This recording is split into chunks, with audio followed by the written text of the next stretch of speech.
तो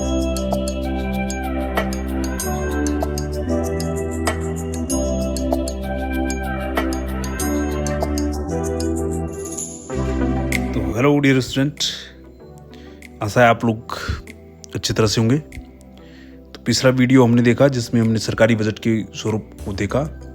उसमें budget प्राप्तियाँ, budget व्यय, पूंजीगत प्राप्तियाँ, पूंजीगत व्यय, राजस्व प्राप्तियाँ, राजस्व व्यय, इन सब के ऊपर हम चर्चा कर चुके हैं। अब इसमें थोड़ा सा एक टॉपिक और छूट गया था बजट वाले चैप्टर में, वो है बजट के प्रकार, काइंड्स ऑफ बजट। तो जैसे कि मोटे तौर पर हम लोग देखते हैं कि बजट के जो है दो प्रकार होते हैं। एक जो है बैलेंस बजट होता है और एक अनबैलेंस बजट होता है। एक संतुलित बजट और एक असंतुलित बजट। तो संतुलित बजट तो आप लोग जानते हैं, जैसे कि बजट का तो दो उसके मुख्य मदें होती है, आय और व्यय। तो जहां पर आय इज इक्वल टू व्यय, यानी income is equal to expenditure, अगर ये दोनों बराबर हैं तो समझिए हमारा बजट कैसा है, संतुलित बजट है। और यदि ये दोनों बराबर नहीं है, कहीं पर जो है हमारी इनकम ज़्यादा है और कहीं पर हमारा एक्सपेंडिचर ज़्यादा है, तो वहाँ पर उस बजट के स्वरूप को हम लोग क्या कहेंगे, अनबैलेंस बजट या असंतुलित बजट। तो इसके ऊपर हम चर्चा करने वाले हैं। हालांकि इसके बाद कुछ और प्रकार भी दिए हैं अर्थशास्त्रियों ने, जैसे निष्पादन बजट है और जेंडर बजट है। तो ये इसके अलग दो प्रकार हैं, लेकिन जो मोटे तौर पर हम इसको चर्चा करेंगे तो उसमें करेंगे बैलेंस बजट और अनबैलेंस बजट के ऊपर। संतुलित बजट के ऊपर चर्चा करने में हम लोग देखते हैं कि जो सरकार की इनकम होती है, रिसिप्ट होती है, जो गवर्नमेंट रिसिप्ट्स होते हैं, वो जो है गवर्नमेंट एक्सपेंडिचर के बराबर होती है। यानी कि जो सरकार की आय होती है वो सरकार के व्यय के बराबर होती है। तो संतुलित बजट हालांकि पहले ज़्यादातर लोग इसको पसंद करते थे, लेकिन 1930 में जब जो है महामंदी हुई तो उसके फलस्वरूप जो है इस बजट की आलोचना की गई। प्रोफेसर किन्स जो है, जो बहुत बड़े अर्थशास्त्री थे, उन्होंने कहा कि विकसित देशों में महामंदी तथा बेरोजगारी के समाधान हेतु और अर्ध विकसित देशों में विकास के लिए संतुलित बजट जो है वो उपयुक्त नहीं है, क्योंकि संतुलित बजट द्वारा इन समस्याओं को समाधान नहीं हो सकता है। तो इसके जो है जब 1930 में जो है महामंदी छाई थी, जिससे जो है पूरा मार्केट गड़बड़ा गया था, और वो उसको उभरने के लिए जो हमको कम से कम जो है 4-5 साल लगे, और उसके बाद जो है हम लोग उस महामंदी से उभर पाए थे। तो उस मंदी को देखते हुए फिर जो है क्या हुआ, अनबैलेंस बजट बनाने पड़े, जिसमें जो है अनबैलेंस बजट भी दो प्रकार के होते हैं। एक सरप्लस का बजट होता है और एक डेफिसिट का बजट होता है।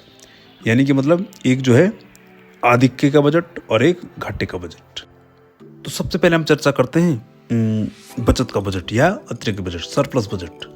देखो सरप्लस बजट क्या है, ये स्फीति दशाओं में अतिरिक्त बजट वांछनीय होता है, क्योंकि बचत का बजट अर्थव्यवस्था में सामूहिक मांग के स्तर को घटाकर स्फीति अंतराल को कम करने में सहायक होता है। अतिरिक्त बजट कुल सामूहिक मांग के दो कारणों से कमी लाता है।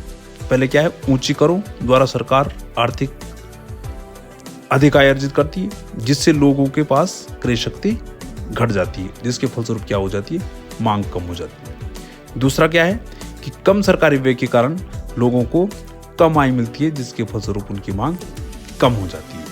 अतिरिक्त बजट का मतलब आधिक्य का बजट, यानी सरकार की इनकम ज़्यादा कब होगी, जब उसकी इनकम ज़्यादा होगी। तो उसके लिए क्या करना पड़ता है उनको, उसके लिए उनको जो है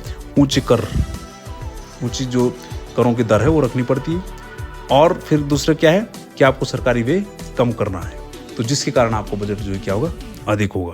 तो इसके जो है बहुत सारे डिमेरिट्स हैं, उनके बारे में चर्चा कर लेते हैं। देखो ये क्या होता है, अगर हम कम सरकारी व्यय करेंगे तो फिर क्या होगा, कम आर्थिक क्रियाएं होंगी, लोगों के पास पैसे कम जाएंगे, फिर कम आर्थिक क्रिया होंगी, फिर क्या होगा, कम विनियोग होगा, कम विनियोग होगा, फिर कम रोजगार पैदा होंगे, और कम रोजगार पैदा होंगे फिर कम इनकम होगी, और कम इनकम होगी तो फिर क्या होगा, कम बचत होगा, कम उपभोग होगा, और जब कम उपभोग होगा तो फिर अर्थव्यवस्था में क्या आ जाएगा, संकुचन आ जाएगा।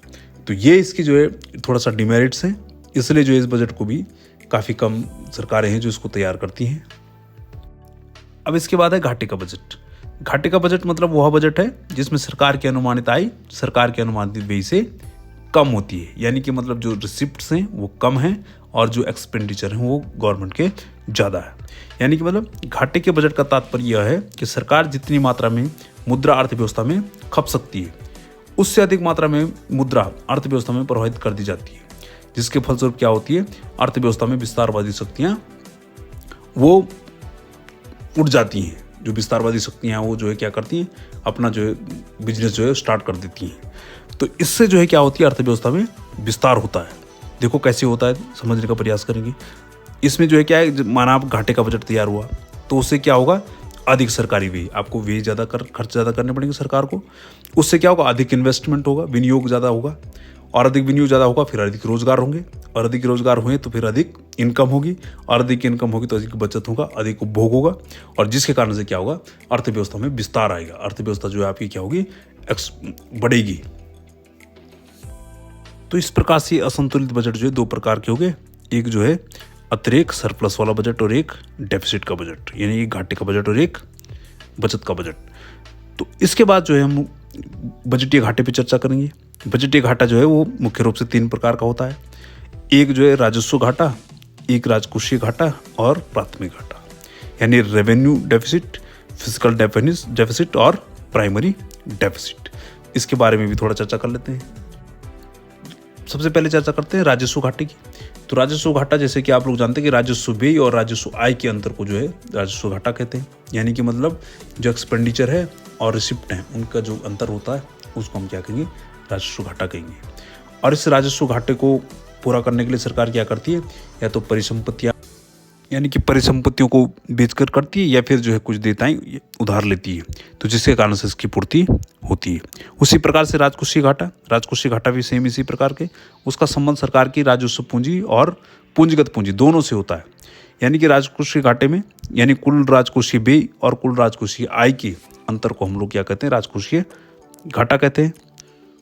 यानी कि इसको समझिए कि राजस्व प्राप्तियां तथा अन्य गैर ऋण प्रकार की पूंजीगत प्राप्तियां, जैसे कि हम लोग ऋणों की वसूली करते हैं या अनुदान हमको प्राप्त होता है, इसकी तुलना में कुल व्यय, वो राजस्व हो या पूंजीगत हो, दोनों का अधिक होना। अगर हमारा कुल व्यय जो है, राजस्व कुल व्यय अधिक है, राजकोषीय कुल व्यय अधिक है, तो जो है वो उनका अंतर इसमें क्या कहलाता है, राजकोषीय घाटा कहलाता है।